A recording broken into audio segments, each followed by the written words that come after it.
Niagara Falls was the backdrop for the release of the report on the Smart Border Declaration and Action Plan. The report has been in the works for 6 months, involving departments and agencies from Canada and the U.S. Deputy Prime Minister John Manley and White House Homeland Security Advisor Tom Ridge were on hand to update both nations on the progress that's been made up to now. Today marks a turning point for us. We've reached our first critical milestone, which is substantive agreement on all elements of the action plan that we set out last December. We're well on our way to creating a smart border for the 21st century, one that's open for business but closed to terrorists. I'm particularly happy to report a major breakthrough on the movement of goods across our shared border. Our two customs agencies, led by Eleanor Kaplan on the Canadian side, have agreed on a joint program for the movement of goods by trucks called Free and Secure Trade, or FAST. For frequent shippers and for companies whose bottom lines are driven by just-in-time delivery, like those in the auto sector, FAST will fundamentally change the way the border works. Based on principles of risk management, shipments of goods that can be identified as low risk will cross the border with far greater ease, adding certainty to scheduled delivery times and reducing costs. Fast trucks will have dedicated lanes at border crossings. They will be subject to a lower rate of inspection. Customs agencies won't need to verify their compliance with trade rules at the border itself. This will allow border officials to devote more attention to higher risk trucks. I'm also pleased to report that we have reached agreement on the text of a Safe Third agreement.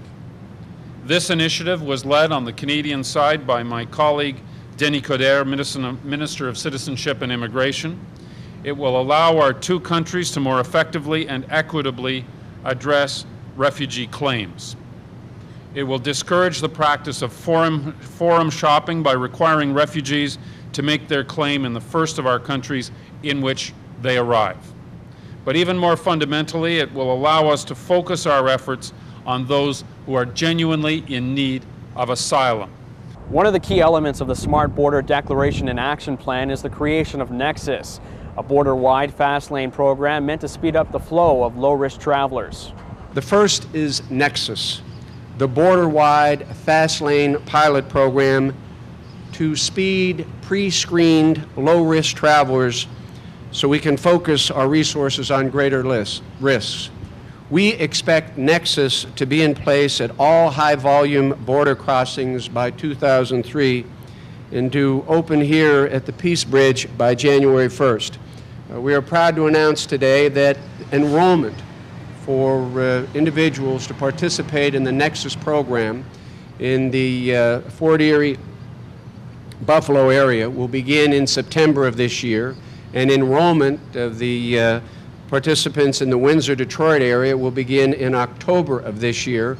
And those are the enrollment dates, the beginning dates, and we will have both programs up and operating by January 1st of next year.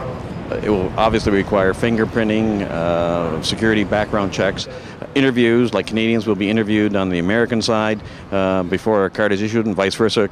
Americans will be interviewed by customs or immigration officials on the Canadian side, so that both sides will have assurances that the applicants and the successful applicants are low security risk. And that's the main point of the program, that they are low security and therefore they shouldn't be detained. Therefore, there should be a designated lane that they can go through on a quick basis, show their card, and there would be obviously the occasional spot check, which is certainly necessary, but again, it's an initiative to get people off the bridges into Canada through with minimum delays.